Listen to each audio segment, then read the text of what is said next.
Alors, bienvenue sur Tout Animal TV. Bienvenue sur Tout Animal TV avec Anne-Marie Giroux. Bonjour Anne-Marie. Salut Annick. Comment vas-tu? Ça va bien toi? Oui, ça va super bien. Je suis contente de t'avoir avec moi aujourd'hui. On dit un petit coucou aux gens si vous Et voilà. C'est pas grave. N'hésitez pas à nous dire si vous nous entendez bien, si vous nous voyez bien. C'est important qu'on sache. Alors, vous pouvez écrire un petit commentaire pour nous dire si tout est beau de votre côté. Et vous allez pouvoir aussi en profiter pour poser vos questions à Anne-Marie tout le long de notre entrevue aujourd'hui.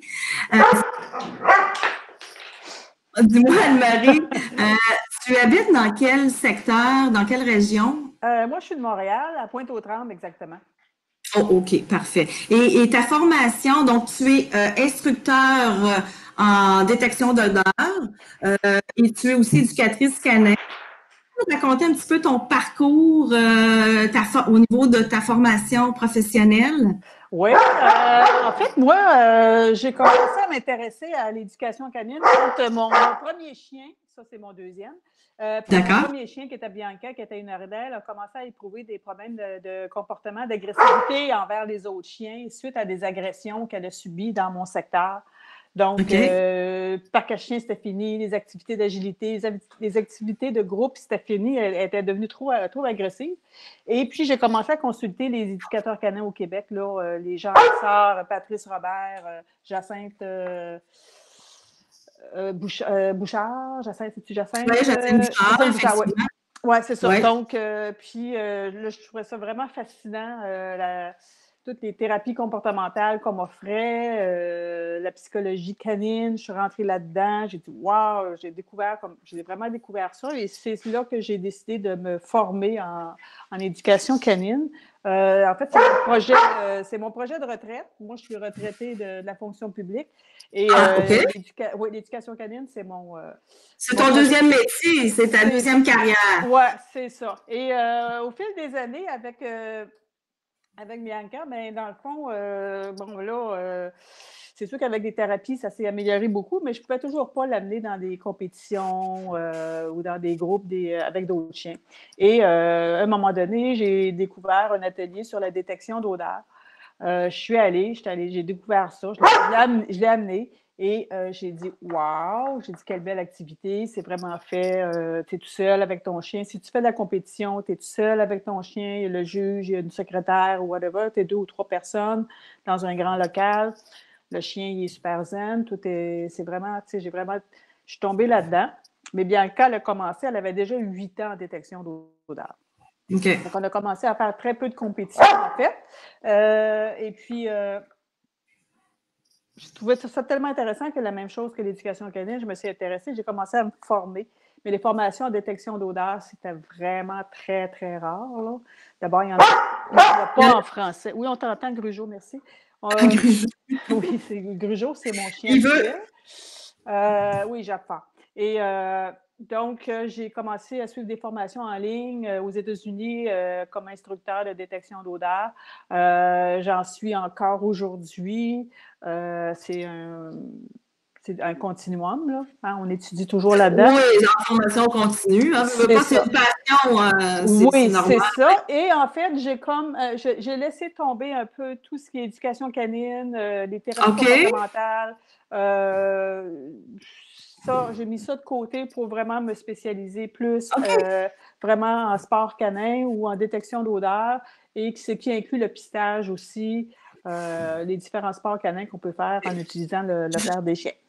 Et justement, explique-nous donc, on dit la détection d'odeur, mais il y a aussi, je pense, un autre terme que tu peux utiliser, le travail au flair, hein, si je ne me trompe pas. Oui, c'est ça. Et explique-nous un peu qu'est-ce qu'on retrouve dans cette catégorie-là, parce que je crois qu'il y a plusieurs. Excuse-moi, il me dérange. Le travail au flair, dans le fond, c'est toutes les activités qui concernent l'odorat du chien. Donc, on va trouver la détection d'odeur où on cherche une odeur précise. On va retrouver le pistage, qui est en fait une piste, donc il y a une odeur qui est sur une piste au sol. D'accord. Ça va aussi aller chercher tout ce qui est... il y a aussi la recherche et sauvetage, ça peut rentrer là-dedans, c'est encore des odeurs. Puis les sports canins, ben, c'est tout ce qui touche la détection d'odeurs en fin de compte. Donc, c'est tout du travail au flair. C'est tout du travail au flair. Tu m'avais spécifié aussi qu'il y a la détection d'odeur, tu as la détection d'odeur intérieure. C'est handler discrimination, c'est ça? Ouais. Oui, c'est ça. C'est une autre activité que tu peux faire aussi avec ton chien, puis il y a des compétitions qui se font aussi, là. Donc, le chien va trouver des objets sur lesquels tu as mis ton odeur. Ah, OK. Donc, tu vas avoir, disons, 10 dumbbells. Ben, tu en as une qui contient ton odeur, donc le chien doit aller la chercher. Parmi les 10 de dumbbells, là, les haltères, quelque chose. Et il faut qu'il la rapporte. Donc, ça aussi, c'est un autre odeur. OK. C'est intéressant. C'est ça. Donc, il y a des compétitions qui s'organisent au CKC, qui est le Club canin canadien. Ils font du... on va en parler un petit peu plus tard. Je vais vous montrer. On avait une vidéo qu'on pourrait montrer, justement, de ton travail.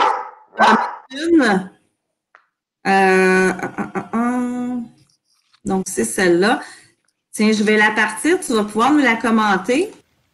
OK. Ça, c'est un exercice que je fais. Je prépare mon chien. Donc, je fais différents setups. Il doit chercher... Donc, une de ces boîtes-là contient mon odeur cible. Et il doit m'indiquer dans quelle boîte est mon odeur cible. Donc, vous allez voir par son comportement... Et voilà, ici. Donc, Grugeot fait un fige sur mon odeur cible. Donc, le fige, c'est ce qu'on appelle en détection d'odeur l'alerte ou l'indication. C'est le dernier comportement que le chien va offrir en détection d'odeur. Donc, c'est un comportement de communication. OK? Il communique avec moi. Ton odeur est là, je fige, est là ton odeur. Donc, c'est la dernière étape, comme tu dis, qui est quand même très importante, mais qui n'est pas non. Au chien. En fait, tu as raison, Annick, c'est le comportement le plus difficile à entraîner. Il y a toutes sortes de choses qui viennent rentrer en ligne de compte dans l'entraînement de l'alerte. Dans les cours, je les aborde beaucoup. Là, et il y a beaucoup de pour et de contre dans le milieu canin. Des entraîneurs. Il y a beaucoup de divergences d'opinion sur l'entraînement de l'alerte. C'est vraiment, oui, c'est Est-ce que c'est spécifique par rapport à la posture du chien qui doit ou il y en a qui disent qu'il ne devrait pas y en avoir d'indicatif? C'est ça, c'est qu'il y a, pas il en faut une indication, il en faut une. Ouais. Quand le chien communique avec nous pour nous dire qu'il a trouvé l'odeur, que ce soit surtout pour un chien policier qui cherche, exemple, de la drogue ou de l'argent ou des explosifs, il faut qu'il y ait une indication. OK? On s'entend que pour des explosifs, on ne veut pas que le chien revienne avec le bâton d'explosif dans la gueule. Puis, j'ai trouvé l'explosif. Ouais. Donc, c'est des alertes. C'est des alertes passives qu'on veut. C'est des alertes passives qu'on veut. Mais l'alerte, il y a un gros dilemme actuellement. Pas un gros dilemme, mais il y a différents concepts qui existent. Il y a des entraîneurs qui sont pro un, pro l'autre. Puis moi, je suis là-dedans, puis je regarde, OK, ça, puis je me dis, là, j'essaie de voir, OK, qu'est-ce qui est mieux? Puis dans le fond, en résumé, ce que je dis dans mes cours, c'est que la meilleure alerte, c'est celle que ton chien va t'offrir naturellement. Effectivement, tu renforces ça. Puis tu vas renforcer ça. Ouais. Puis il y a aussi la connaissance de ton chien. La connaissance du langage canin de ton chien, ça va t'aider aussi beaucoup avec l'alerte. Effectivement. Je vais te mettre un autre petit vidéo. Tu vas pouvoir nous commenter. Je pense que c'est celle-là, j'espère, avec Grugeot, justement, avec notre... Ah oui, c'est ça. Ça, c'est en pistage. Donc, ici, je le prépare. Juste avant de partir, j'ai une piste en avant de moi. Tu vas voir, il y a comme un gant au sol avec la nourriture. Puis on la voit, ma piste, parce que c'est la neige, là. Ça la Ça, c'est mes pas à moi. J'ai fait ma piste et je le retiens parce que je veux qu'il reste sur ma piste le plus possible. Et plus il avance sur la piste, il découvre la nourriture sur la piste, des gâteries. C'est ce qui le fait avancer, c'est ce qui le fait rester sur la piste. C'est vraiment de l'introduction au pistage. C'est comme ça qu'on part un chien au pistage. C'est comme ça que tu le pars. OK. C'est ça. Parce que je ne peux pas le laisser tout seul, pas de laisse, rien, puis trouve la piste, suis la piste. Regarde, le chien. OK. Là, on le voit, puis donc, il y a plusieurs, sur ta piste, tu as plusieurs endroits où ce que le chien va détecter l'odeur. L'odeur, elle est toujours là. Puis ce qu'il trouve sur la piste, c'est que s'il reste sur la piste, il trouve des récompenses. Ah, OK. C'est ce qui fait qu'il va continuer à avancer parce qu'il trouve des récompenses, il trouve, il trouve la nourriture. Jusqu'à temps qu'il trouve la fameuse odeur en question. L'odeur, elle est toujours présente sur elle est toujours présente tout le long. Ouais, OK. C'est du pistage. L'odeur, elle est constamment au sol. Là, on voit bien mes traces. C'est ce qui est vraiment la différence entre ça et l'autre, ou ce qu'il faut qu'il trouve finalement l'odeur. Maintenant. C'est intéressant. Oui, au pistage, on veut vraiment que le chien maintienne son nez au sol. C'est un chien pisteur, c'est le nez au sol. On ne veut pas qu'il relève le nez le moins possible, on veut qu'il reste au sol. Tandis qu'en détection d'odeur, on appelle ça aussi, le chien fait du air scenting. Donc, il va sentir les effluves de l'odeur dans son environnement. Si l'odeur est placée en haut, ben, le chien, il peut la capter à 30 mètres de l'odeur, mais avec son nez comme ça, ça va le ramener à l'odeur. Puis dis-moi justement, en parlant d'odeur, comme dans la première vidéo qu'on a vue, quel type d'odeur avec lequel tu travailles, toi, en ce moment? Moi, je travaille avec les odeurs qui sont prescrites dans les compétitions. OK. Parce que c'est des huiles essentielles et ce sont des odeurs qui sont sécuritaires pour les chiens. Alors, la grosse mise en garde ici que je dois faire, c'est n'allez pas chercher n'importe quelle odeur de l'huile essentielle pour initier vos chiens parce qu'il y a plusieurs plusieurs huiles essentielles qui sont toxiques pour les chiens et la plupart sont toxiques pour les chats. Alors, moi, je m'en tiens aux odeurs qui sont prescrites en compétition parce que je sais qu'elles sont sécuritaires. Ça fait des années que ces gens-là utilisent, par exemple, à la Sporting Dog Detection Association, je ne sais pas si je dis correctement, la SDDA, bref, c'est canadien. Ils utilisent du thé des bois, du thym, THIM, et du pin, PIN. Ce sont les 3 odeurs qui sont prescrites par cette organisation-là. D'autres organisations vont utiliser d'autres huiles essentielles, comme de la lisse ou du bouleau. Fait que j'utilise celle-là. Dans mon cours actuellement que je suis en train de suivre, nous, on travaille avec 2 autres odeurs qui n'ont aucun rapport avec les huiles essentielles. Ce sont des odeurs qu'on appelle de pratique. C'est ce qui s'en vient. Moi, je suis en train de préparer un nouveau cours sur un nouveau concept aussi, comment entraîner la détection d'odeur. Je suis là-dedans, là, c'est fascinant. Là. Puis j'ai beaucoup amélioré l'indication de mon chien avec cette nouvelle technique-là, avec des odeurs de pratique. Donc, ce qui permet si le chien fait des erreurs en pratique, ben t'as pas diminué l'intérêt pour ton odeur cible. Comprends-tu? S'il fait des erreurs en entraînement, c'est avec des odeurs de pratique. Qui sont, il appelle ça, c'est gun oil, c'est l'huile à fusil, je ne sais pas, c'est des affaires de chasse. Là, apparemment, c'est très, très sécuritaire. Et c'est un Kong rouge, comme ça, qu'on va mettre en petites mini pièces. C'est ça qu'on va faire chercher à notre chien. Wow! Oui, ça, c'est vraiment impressionnant, je te jure. Là, ça, c'est ouais, parce que ça ne met pas beaucoup d'effluves, ça ne bouge pas beaucoup comme odeur dans l'environnement. Là. Si tu veux savoir, ton chien fait vraiment la détection d'odeur, mets-toi à pratiquer. Mais dans mon nouveau cours, ça s'en vient. Là. Ça s'en vient, tu vas pouvoir le montrer. Puis justement, est-ce que les gens qui ont envie de pratiquer ce type de sport-là, est-ce que tout type de chien peut faire ce genre de sport-là? Ou Toutes les races confondues. Moi, j'ai eu des chihuahuas dans mes cours aux Pyrénées, aux Terre-Neuve, aux papillons, un papillon qui était sourd la dernière fois. J'ai vu des chiens aveugles en compétition. J'ai vu même une manière en chaise roulante en compétition avec son chien. Wow. Donc, c'est pour te dire que c'est vraiment tout le monde.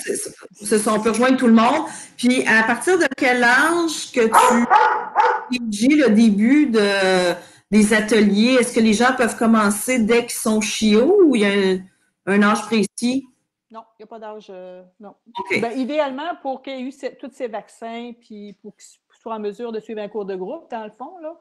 Si ton chiot a 4 mois, tu peux très bien l'initier. Moi, j'ai commencé à entraîner Grugeot à 2 mois et 1 semaine. Ah oui, OK. Déjà, j'étais en entraînement. Je n'étais pas avec mon odeur, mais oui, non, c'est vrai, j'étais avec mon odeur cible aussi en entraînement. Je l'ai commencé à 2 mois et 1 semaine. Donc, il n'y a pas d'âge limite. Il n'y a pas d'âge limite, il n'y a pas de race spécifique. Non. Et tu n'as pas non plus que le chien ait déjà un début d'obéissance en tant que pas tout. Pour commencer ce soir-là, même pas. Non, pas du tout, parce qu'en fait, la détection d'odeur, la première chose que je veux dire aux gens, c'est tout ce que vous avez appris en obéissance, là, vous mettez ça de côté. Vous mettez ça de côté, vous n'en avez pas besoin. OK? En obéissance, excuse-moi, en détection d'odeur, en détection d'odeur, on veut un chien indépendant, OK, qui soit en mesure de chercher, parce que le flair, c'est lui qui l'a, c'est pas nous. Donc, il faut que le chien apprenne, il sait déjà sentir, OK? Premièrement, on n'enseigne pas aux chiens, on n'entraîne pas nos chiens à renifler, hein? Ils savent très bien renifler, nos chiens. Bien, justement, on va en venir au point que moi, j'aime Peux-tu nous raconter, c'est quoi les bienfaits que ça procure aux chiens de pratiquer ce type de sport-là? C'est pour les chiens, particulièrement pour tous les chiens, OK? Tous les chiens ont un nez, tous les chiens ont un flair, tous les chiens utilisent l'odorat. Je m'excuse, il est vraiment tannant ce soir. Et puis, donc, si vous avez... Si vous avez un chien particulièrement anxieux, peureux, réactif, c'est carrément une thérapie pour votre chien de renifler, OK? Que ce soit pour faire de la compétition ou non, parce qu'il y a beaucoup de chiens qui sont trop réactifs ou trop peureux ou trop anxieux pour aller en compétition parce qu'on a tout le setup, mais ils peuvent quand même faire tous les jeux qu'on peut faire chez eux. Le client peut faire quand même activer le flair de son chien chez soi. Il n'est pas obligé d'être en compétition pour que ça soit bénéfique pour le chien. Les compétitions, c'est pour lui-même. Moi, je vais aller chercher un ruban, je vais aller chercher un titre. Le chien, lui, il s'en fout du ruban et du titre à la fin de la journée. Hein? Oui, effectivement. Lui, il a fait ce qu'il aimait, puis il s'est reniflé. Puis comme tu disais tantôt, il veut pas, c'est le premier sens qui est développé chez le chien, c'est l'odorat. Oui, c'est l'odorat. Puis c'est le sens le plus puissant aussi. Il faut savoir que le chien prend connaissance de son environnement par son odorat. OK? Toute la gestion de l'odorat prend 40 d'espace dans le cerveau. 40 des cellules du cerveau sont consacrées à la gestion de l'odorat. 40 c'est beaucoup. Fait qu'on sait aussi que... Grugeot, j'essaie de trouver mon document parce que je n'ai pas de bon document. Attends un peu, je vais le retrouver. Je vais juste pas me tromper. Pendant ce temps-là, j'invite les gens à ne pas hésiter à nous faire un petit coucou. Si vous avez des questions, n'hésitez pas à nous écrire si vous avez des questions pour Anne-Marie. OK, j'ai trouvé mon document. C'est juste pour vous dire que, donc, le fait de renifler pour un chien, c'est apaisant. Oui. Quand c'est apaisant, le cerveau, le corps va produire de l'endorphine. Okay? L'endorphine, c'est l'hormone du bonheur. L'endorphine, on la retrouve aussi chez les coureurs de marathon, là. Oui, effectivement, les marathons, ils disent souvent c'est une drogue courir. Hein? C'est une drogue. Oui, l'endorphine, c'est une drogue. Comme une drogue. Donc, le chien, quand il renifle, c'est ça que ça lui fait aussi. Il y a vraiment un bien-être. Je vais te faire renifler avec Grugeot. Il y a vraiment un bien-être là, qui s'installe quand le chien renifle. Peu importe ce qu'il renifle, si c'est pour quand il se promène ou pour chercher notre odeur cible. Il y a ça en premier. Donc, le bien-être pour un chien qui est anxieux, qui est peureux, c'est bon. OK? Donc, quand il est en endorphine, quand il produit de l'endorphine, parce qu'il renifle, il ne peut pas avoir peur, il ne peut pas être anxieux, il ne peut pas être réactif. C'est incroyable. Donc, c'est vraiment une bonne thérapie pour les types de chiens, justement, qui ont cette problématique-là, l'anxiété, la réactivité. Donc, on a les gens qui ont des chiens qui sont réactifs ou anxieux, Ben, une des thérapies, c'est laisser sniffer vos chiens, que ce soit dans les parcs, dans les boisés. Puis on va voir justement ce que tu dis. Il va y avoir une augmentation des endorphines. Hein? C'est ça que tu as dit? Oui, l'endorphine. Qui va faire que justement, qui est dans le fond une hormone de joie, là, C'est l'hormone du bonheur. Du bonheur, là, bien-être. C'est le bien-être. C'est la même chose que pour les humains. Hein? C'est la même chose. Tu manges un gros gâteau au chocolat avec de la crème glacée, puis du caramel, puis whatever. Là, puis après, quand tu as mangé, c'est comme c'était donc bon. Oui. C'est ça. Tu es en train de sécréter des endorphines. Oui, effectivement. Donc, ça remet un petit peu en question, justement, notre façon d'entraîner. Si on revient à l'éducation canine conventionnelle, ça nous remet un petit peu en question de la façon qu'on promène nos chiens, hein, parce que les gens, ils veulent avoir leur chien au pied. Oui. Puis on est là, on essaie on leur enseigne justement, comment faire pour que ça soit plus payant, qu'on fasse comprendre aux chiens que c'est plus payant d'être au pied, mais à la fin de ce que tu dis, on devrait carrément changer notre philosophie par rapport à nos promenades. Ben oui, moi je le fais. Moi, écoute, premièrement, ma promenade, la promenade, c'est pour le chien, puis c'est pour moi, mais c'est pour mon chien. Mm-hmm. Si c'est pour mon chien, j'ai pas besoin de destination. Effectivement. Ça m'en fout. Je vais aller me promener. Si disons que j'ai un temps, j'ai 1 heure. Je vais me promener avec mon chien 1 heure. J'ai 1 heure à lui consacrer, autrement dit. Ben, je n'ai pas besoin de destination. Je n'ai pas besoin d'absolument me rendre à un endroit puis revenir. Mais dans mon heure, je peux-tu lui laisser le loisir de gérer cette heure-là comme bon lui semble. C'est-à-dire que moi, je suis une très mauvaise éducatrice canine. Je me promène avec une laisse rétractable dans un endroit où il n'y a pas beaucoup d'humains, on s'entend. Ouais. Et là, je le laisse renifler tout ce qu'il veut, ou presque. Là. Alors, des fois, il s'attarde sur un bout de fleurs, de plantes, ou je ne sais pas quoi. Il est vraiment en train d'investiguer qu'est-ce que c'est cette affaire-là. Ça peut durer 15, 20 secondes. Je le laisse. Quand il a fini, il poursuit son chemin, ben, je le suis. Alors, il vous voit, il s'en va à gauche, il s'en va à droite, traverse le sentier, revient ici, vient là, c'est tout ce qu'il fait. Ce que ça fait, c'est que si vous laissez votre chien renifler comme ça, à votre retour, vous allez avoir un chien 2 fois plus fatigué. Effectivement. 2 fois plus fatigué de sa marche, parce que c'est une vraie marche qui va l'avoir comblé, il va combler ses besoins. Moi, c'est un marqueur olympien. Il marque. Donc, il pisse, il fait des pipis partout, là, mais il marque. Oui, c'est un marqueur. C'est un marqueur. Donc, il a dépensé 2 fois plus d'énergie. Mais il n'y a pas juste ça aussi, c'est que pour les chiens qui sont anxieux et peureux aussi, c'est qu'ils prennent connaissance de leur environnement. En reniflant comme ça, ils prennent vraiment connaissance de leur environnement. Ça, quand ils investissent sur ils sont en train d'investiguer une odeur, ils se disent « Ah, OK, c'est Chloé, la lab du coin de rue qui a passé ici. Puis Chloé, elle a 6 mois, puis elle n'est pas stérilisée, puis nanana. Puis elle a un petit problème de vessie. Il continue sa marche, il s'arrête sur une odeur.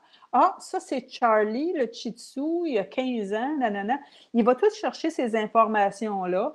Les autres odeurs vont lui rapporter aussi des informations. Ce qui fait que moi, ce que ça me dit, c'est que pendant que le chien il marche, il est en train de lire un livre. OK? C'est vraiment une histoire, c'est vraiment... Par les odeurs aussi, il est en mesure de déterminer quand dans la journée Chloé ou Zoé est passée, quand Charlie est passé, il sait. OK? Parce que les odeurs, ça fluctue dans une journée, vont se répandre tout au long de la journée. Donc, c'est très bien à quelle heure Zoé est passée et Charlie est passé et les autres compagnons qu'il peut avoir passé dans sa journée. Et tout ça, ça lui... OK, c'est ça mon environnement. Le lendemain, le chien reprend cette marche-là, puis OK, j'ai encore l'odeur de Charlie, j'ai encore l'odeur de Zoé. Donc, ça lui donne confiance en lui, c'est répétitif, c'est réconfortant comme environnement. C'est la même chose si tu as des enfants en bas âge qui écoutent une bande dessinée à répétition. Tout le samedi matin, ils sont en train d'écouter Superman, c'est Superman, puis ils l'écoutent. Pourquoi tes enfants aiment réécouter leur émission comme ça préférée? Ouais. Parce qu'ils savent qu'est-ce qui va se passer. Ils sont capables d'anticiper l'action. Ils l'ont vu, ils sont même capables de répéter les dialogues. Oui. C'est réconfortant. Donc, c'est la même chose pour les chiens au point de vue des promenades. Donc, si vous voulez faire l'obéissance à votre chien, c'est correct. Mais oubliez-le pendant votre promenade. C'est vraiment une promenade, c'est ludique pour le chien, c'est une activité à faire. Oui, puis comme tu le disais, il va revenir à la maison bien plus épuisé que s'il avait fait une heure de marche au pied, vraiment, là. Plus épuisé, puis pour un chien qui est nerveux ou qui est peureux, ça va vraiment l'avoir bien dépensé. C'est une belle dépense énergétique aussi. Oui.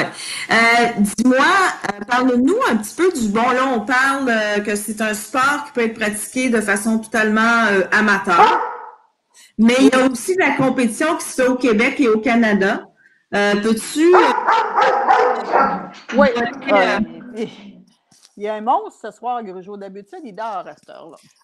Point de vue des sports, c'est quand même assez nouveau. En tout cas, au Canada, c'est quand même assez nouveau, la détection d'odeur. Il y a une seule... maintenant, il y en a deux, c'est pas vrai. On a la Sporting Detection Dog Association, SDDA, qui organise des compétitions. Et on a maintenant le CCC, Club canin canadien, qui ont commencé à offrir des compétitions, ils appellent ça le travail au flash, justement. Oui, OK. Donc, c'est des compétitions. Donc, aux États-Unis, tu as le PSD, Performance Sand Dog. Et tu as la National Association Nosework. C'est une association américaine qui offre des compétitions. Donc, les compétitions, c'est le fun parce que tu as plusieurs niveaux. Donc, tu commences au niveau débutant avec une odeur, avec une ou deux ou trois épreuves différents. Et tu montes comme ça, le niveau de difficulté de la recherche augmente. Donc, il faut que tu deviennes membre de ces associations, je présume, de n'importe quelle association, pour participer aux diverses compétitions. Puis, à ce moment-là, tu gravis les échelons, un peu comme dans l'agilité, je présume. Même chose. Même chose, le même principe. Même chose. C'est juste, c'est quand même assez récent, encore plus au Canada. Aux États-Unis, ça fait quand même quelques années. Au Canada, un petit peu moins, mais l'offre s'en vient là, de plus en plus. C'est valable parce que cette année, moi, j'étais bien fâchée de la mosus de COVID parce que j'avais plein de belles compétitions à venir au mois de mars, avril, puis c'est rare, il n'y en a pas beaucoup au Québec. Est-ce que les chiens doivent être enregistrés pour participer à ces concours-là en compétition? Tu n'as pas besoin d'avoir un chien pure race pour... Non, pas du tout. Pas du tout. Même le CCC, le CCC, c'est toujours plus compliqué, là, que le canadien. Mais non, tu as juste à avoir un numéro, un formulaire quelconque, mais non, ça n'a pas... OK. Avec la hauteur du chien, ça n'a pas... OK, selon les catégories. Puis... OK. Hey, j'ai deux belles vidéos, justement, de compétition à montrer. Je vais en montrer une première. Tu vas pouvoir nous la... Ouais. Là, tu vas pouvoir nous... OK, ça, c'est la PSD. C'était au New Hampshire. C'est l'année passée avec Grugeot. C'était au niveau débutant. Donc, une odeur de cachet. Donc, c'est devant le chalet, quelque part. Donc, je le fais travailler. Je le laisse chercher. Il était très intéressé par les petites cordes qu'il y avait à terre, Grugeot. C'est un joueur de nature. Hein. Il a de la misère à travailler avec les distractions, mais vous allez voir. Toi, là, il s'attarde là. Il y a quelque chose dans ce coin-là. Je sais qu'il y a de l'air d'avoir quelque chose dans ce coin-là. Fait que je le laisse vraiment investiguer l'environnement. J'ai aucune idée où est l'odeur. C'est ça le but du jeu aussi, hein, c'est que la manière de ne sait pas où est l'odeur. C'est ça qui rend le jeu plaisant aussi, là. Ah, il cherche, là. Hein? Ah oui. Moi, je sais que l'odeur est dans ce coin-là. Je sais que l'odeur, fait que là, je lui demande, check un peu plus, tu sais. Mais il me fait un signe, là, j'ai reconnu son signe. OK? Oh! Puis on l'a eu. Je vais en mettre une... Oups! Je vais en mettre une autre. Celle-ci. Ah oui! Elle est petite, mais... Oui. C'est vraiment... Ça, c'est la recherche d'objets qu'on appelle. C'est une autre épreuve, toujours au niveau débutant. Grugeot a à peine 1 an. C'est ma toute première compétition avec lui. Alors, il touche aux objets, il les sent, mais il les touche, mais c'est correct. Au niveau débutant, c'est permis. Il travaille quand même assez bien. Un peu distrait ici, c'est une espèce de frou-frou, cette affaire-là. Là, ça l'intrigue. Oui, je me demandais c'était quoi, effectivement. Oui, une espèce de frou-frou. Là, il y a un papier de toilette au sol. Voilà. Ici, c'est le juge qui vient de passer. J'ai aucune idée, moi, où est-ce qu'elle est l'odeur. Fait que je lui demande de chercher. Là, il se remet au travail. Il cherche. il y a comme du linge sur une corde à linge, ça, c'est comme la distraction. L'odeur, elle pourrait être là aussi, mais moi, j'ai commencé à faire le pourtour de l'affaire pour commencer. Puis, est-ce qu'en compétition comme ça, justement, tu te dis, bon, tu lui fais faire le tour, là, comme là, puis à un moment donné, le chien peut retourner carrément à un item qu'il a vu au début, puis dire, ah non, regarde, c'est celui-là. Oui, voilà, c'est ça. Là, il l'a trouvé. Oui, il l'a trouvé. Moi, à cette époque-là, je n'avais pas encore une alerte très, très franche, là. OK. Aujourd'hui, j'en ai une beaucoup, beaucoup plus franche. Je suis très contente, mais à cette époque-là, c'était un petit début, puis c'est correct. Il fallait vraiment que je sois en mesure de déterminer quand il était à l'odeur ou pas. OK. Ça allait quand même assez bien. J'étais quand même en mesure de savoir où il était à l'odeur, je sais. Puis quand il levait la tête pour aller la chercher, parce que lui, il voulait aller la chercher, je sais que l'odeur est là. Et on n'en demande pas plus au niveau débutant. Ah, intéressant. Puis, justement, parce que c'est des questions qui me reviennent des fois sur certains clients que j'ai qui ont choisi. Bon, ça m'arrive d'avoir des clients que justement, c'est des amateurs de chasse. Ont choisi un chien dans la lignée souvent des pointers ou des épagnols, tout ça. Qu'est-ce que tu leur conseilles à ces gens-là avant qui aimeraient justement arriver à faire en sorte que le chien puisse être un bon partenaire de chasse lors de leur sortie? Qu'est-ce que tu leur conseilles de commencer par quoi à ce moment-là? Ben, moi, j'en fais pas de la chasse, mais effectivement, il y a beaucoup de gens qui veulent en faire de la chasse. Donc, au niveau de la chasse du chien, ben, c'est surtout aussi, il y a l'aspect détection d'odeur, puis l'aspect retriever, de rapporter aussi, soit le canard ou... il y a deux aspects là, pour du chien chasseur. Pour ce qui est de la détection d'odeur, il peut commencer à faire la détection d'odeur tout simplement avec les méthodes que moi j'utilise, là. Tout simplement, ou il peut commencer aussi juste avec des boîtes. Tu mets 6 boîtes dans ton sol, là. Tu mets 6 boîtes, pas de couvercle, une avec la bouffe. Là, tu vas chercher ton chien, tu dis cherche. Puis quand il arrive à la boîte de bouffe, tu fais le party. Ouais, bravo! Puis là, tu commences. Déjà, c'est un début. Tu fais juste commencer à motiver la recherche. OK? C'est comme ça qu'on commence à. C'est comme ça, moi, j'ai commencé Grugeot. C'est juste la motivation. Au début, on n'a pas besoin d'odeur, c'est juste à faire chercher le chien. Après ça, il y a l'autre aspect de retrieve, de rapport d'objet. C'est autre chose. C'est autre chose, effectivement. Là. Oui, c'est ça. Fait que ça, je suis moins là-dedans, là, mais il y a la problématique avec les chiens chasseurs au Québec, et puis aux États-Unis aussi, au point de vue des entraîneurs, c'est majoritairement des entraîneurs qui utilisent des colliers électriques. Puis c'est encore très, très, très commun dans le milieu de la chasse, malheureusement. Malheureusement. Il y en a un au Québec qui est quand même très connu, qui est M. Michaud. C'est ça, il y a Yannick Michaud, qui est à Rimouski, qui ne fait qu'un renforcement positif. Oui, il a écrit un livre d'ailleurs, donc si vous voulez commencer à aller acheter son livre, j'ai pas rien avec Yannick, là, mais effectivement, c'est le seul. Yannick a fait des compétitions aux États-Unis, puis il a tout travaillé ses chiens en R+, et puis il est allé chercher des titres avec ses chiens. Donc, le collier électrique, les colliers électriques ou les colliers à son, je pense, mais je pense que c'est électrique, c'est juste un petit buzz. Parce que on n'a plus besoin de ça aujourd'hui. Non, vraiment plus. Même en chien de chasse, même parce qu'ils disent « Ah, moi, mais je fais de la chasse mais ça se fait là, autrement aujourd'hui. » Il y a de très bonnes méthodes. Il y a tellement de belles techniques puis de belles harmonies qui sont chien. Là, maintenant, un petit peu plus...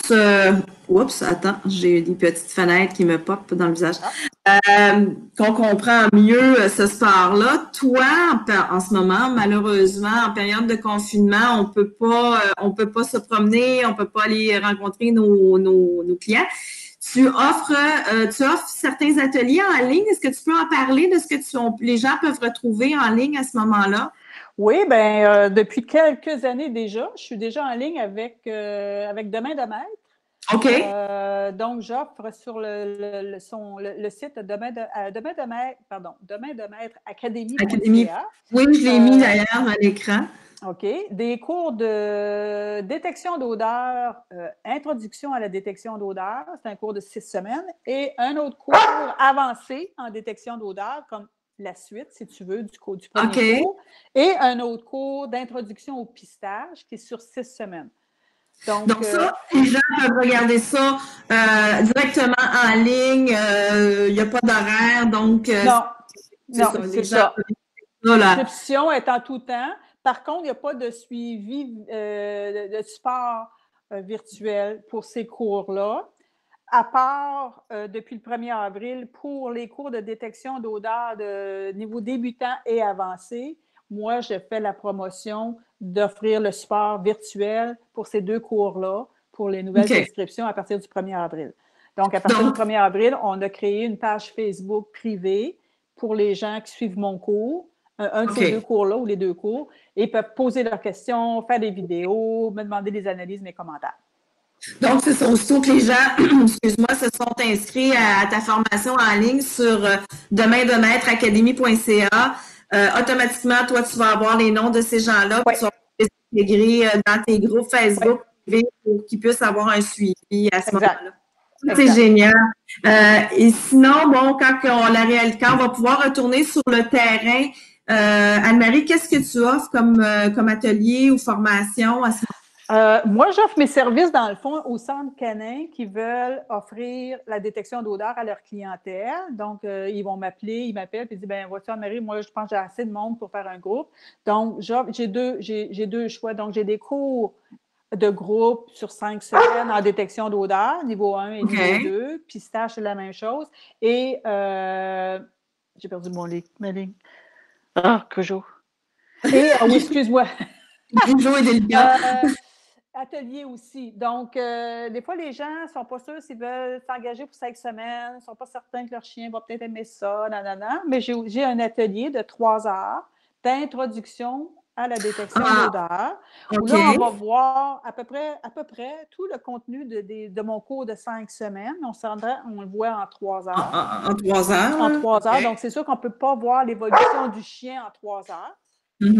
Mais quand même, ça fait une belle introduction pour les gens, l'atelier de 3 heures. Là.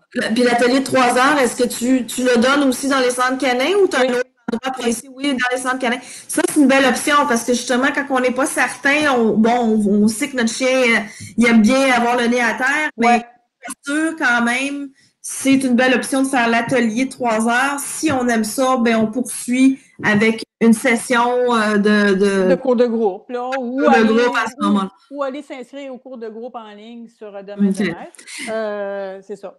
Est-ce que tu en offres aussi en privé? Parce que tantôt, on parlait de chiens réactifs. Bon, les chiens anxieux, c'est peut-être moins pire, mais les chiens qui sont réactifs, est-ce que de groupe à ce moment-là? Oui, sur mon site Internet, sur caniné.ca, vous allez voir mes 3 offres de services. Donc, cours de groupe, cours en ligne et coaching privé. Donc, quelqu'un qui voudrait, comme moi, j'ai eu une dame à un moment donné de l'Estrie qui voulait que son chien trouve les champignons qu'elle voulait dans la forêt. C'était mon Dieu, c'était... Je me souviens plus du nom du champignon, en tout cas. Elle voulait avoir comment entraîner son chien, puis on a pu le faire comme ça, tout simplement. Je vais montrer le même. En fin de compte, toute odeur s'entraîne. Donc, si vous voulez chercher quelque chose de précis à votre chien, il n'y a aucun problème. On l'entraîne avec cette odeur-là, tout simplement. De toute façon, Anne-Marie, si les gens veulent en savoir plus, s'ils ont plus de questions, ils peuvent te rejoindre sur caniné.ca. On peut retrouver tes coordonnées à l'intérieur de ton site Internet. Ils pourront t'écrire en privé s'il y a des questions spécifiques à leur situation. Sinon, on va espérer que bientôt, on va te revoir dans les centres canins. Et les centres canins que tu n'as pas encore visités, on les invite à appeler. Hein? Oui. Ce qui s'en vient aussi, là, je suis en préparation actuellement. Je suis en train de finaliser une formation que je fais en ce moment pour moi, je suis instructeur. Ça fait 6 mois que je suis là-dedans. On est dans le 5e mois. Et suite à ça, je vais développer un tout nouveau cours de détection d'odeur, mais vraiment avec les nouveaux concepts. Là. Donc, l'entraînement de l'alerte avant la recherche. Fait que c'est vraiment, on travaille en back chaining. Chaining comme en agilité. Oui, c'est ça. Et moi, je vois vraiment là, les grosses améliorations que j'ai vues avec Grugeot. C'est phénoménal, là. C'est sûr. Puis, donc, ça, c'est un gros projet qui s'en vient vraiment bien vite. Ça va être sur un centre canin que j'aime beaucoup, centre canin Le Gardeur à Cantigny. Oui, une très belle place. Donc, on va commencer, à cause de la COVID, on va commencer à l'offrir en ligne et éventuellement, probablement aussi des cours de groupe. Mais tout est à faire, là. Donc, ça s'en vient. Tu vas tenir ton monde au courant. Facebook aussi, Anne-Marie, pour caniné.ca. Tu as une page Facebook. Oui. Ils peuvent juste taper Caniné sur Facebook. Vous allez arriver sur ma page. Donc, j'ai une autre activité aussi qui s'en vient que j'étais en train de cogiter dans ma tête, là. Une activité qui ressemble un peu à la chasse aussi, mais je ne sais pas si tu connais un peu les sports ratiers. On n'a pas parlé des sports ratiers. Ah, on n'en a pas parlé. Oui, je connais bien, ce qu'ils appellent le barn hunt. Oui, c'est ça. J'en fais avec Grugeot, là. Et donc, ça va ressembler à du sport ratier, mais ce n'est pas du sport ratier. Ça va être avec une autre bébite, mais il n'y a pas de bébite. Mais ça s'en vient. Wow. C'est quelque chose que j'étais en train de cogiter. Je dis, ça serait le fun, ça serait le fun. Surtout pour les chiens qui ont beaucoup d'instinct de chasse, là. Oui. Ça va vraiment être quelque chose qui va être bien fun à faire avec nos chiens. Je pense qu'il y en a une couple qui vont être intéressés à cette nouvelle activité-là. Effectivement, des gens alentour de moi qui pratiquent parfois justement le barn hunt. En français, c'est quoi? Oui, c'est chasse à la broussaille, chasse en grange et chasse à la broussaille, je crois. Oui, donc le principe, Anne-Marie, tu peux l'expliquer pour les gens qui ne connaissent pas? Oui, c'est en fait, il y a dans un petit espace, ils vont mettre des bottes de foin. À l'intérieur des bottes de foin, il y a des tubes. Dans un des espèces de gros tubes en PVC avec des trous, et dans un de ces tubes-là, il y a un rat vivant. Ce sont des rats d'élevage exprès pour cette activité-là. Le chien n'a jamais accès au rat. Il ne peut pas l'attraper, il ne peut pas y toucher, mais il y a quand même un rat vivant dans un des tubes. Donc, toi, tu pars, puis quand tu as le go, tu dis à ton chien, tu lui donnes n'importe quel cue, là, chasse, rat, whatever. Le chien part et il doit indiquer avec une alerte dans quel tube se trouve le rat. Ce qui est un sport que certains chiens, comme type, tout ce qui est teckel, les Jack Russell excellent énormément parce que c'est des chiens qui, à la base, ont été bridés, qui ont été bridés pour ça. Oui. C'est une utilisation de chasser les rats des granges. C'est ça. C'est vraiment un sport. Moi, je fais la détection d'odeur, puis je fais les rats. C'est vraiment un sport qui est le fun parce que c'est vraiment un sport où, honnêtement, nous, comme manière, on n'a pas tellement de mérite. Parce que c'est vraiment l'instinct du chien qui s'exprime. Ouais. OK? Il y a des chiens, moi, j'ai travaillé avec une petite beagle, elle a peur du rat, tu sais. Fait que c'est sûr qu'elle n'ira pas, la dame, elle n'ira pas faire la compétition avec ce chien-là, tu sais. Le chien a peur du rat, ça arrive, c'est un beagle. Pourtant, les beagles, c'est des chasseurs en tabarnouche, mais bon, ça arrive. Oui, mais bon, ça arrive. Oui, c'est correct. Tu sais, donc, c'est vraiment que le chien puisse exprimer son essence à lui, comme les Jack Russell, ça a été bridé pour chasser les vermines puis tuer les rats. Exactement, c'est des petits tueurs de rats, les Jack Russell. Les terriers, c'est des chasseurs aussi, c'est des débusqueurs. Donc, mais on envoie de toutes. Moi, en compétition, tu envoies de toutes les races là, aussi. Là. Il n'y a aucune race qui n'est pas acceptée. J'ai vu des boxeurs qui excellaient. En tout cas, n'importe quel race, tu te dis, mon Dieu, puis tabarnouche, le boxeur, je te dis qu'il allait par là. Tu vois que vraiment, le chien, il a du fun au bout. T'sais. Le chien, il a du fun. Il chasse, il cherche le rat, puis quand il le trouve, ils sont tous excités, ça jappe, ça gratte. C'est vraiment, le chien a du fun au bout, puis tu vois que le maître au bout, mais il a du fun parce que son chien a du fun, tu sais. C'est une autre chose, une autre activité de fun à faire avec son chien. C'est juste ça. Je pense que j'espère que les gens ont adoré tout ce que tu nous as apporté ce soir parce que c'est vraiment un sport à connaître. Oui. Méconnu au Québec, mais ça s'en vient. Hein? Je pense que de plus en plus d'expansion. Et puis encore là, j'invite les gens, s'ils désirent de te contacter, caniné.ca, ils peuvent te rejoindre via ça ou ta page Facebook. Oui, Merci beaucoup, Anne-Marie. Ben, merci à toi, Annick. Ça m'a fait plaisir. J'ai bien hâte de te rencontrer puis qu'on puisse se voir enfin et qu'on soit déconfinés. À un moment donné, on va l'être. Oui, ben merci à tout le monde. Merci à ceux qui ont regardé notre live puis à tous ceux qui vont le regarder en différé. Fait que merci, bye bye. Bye.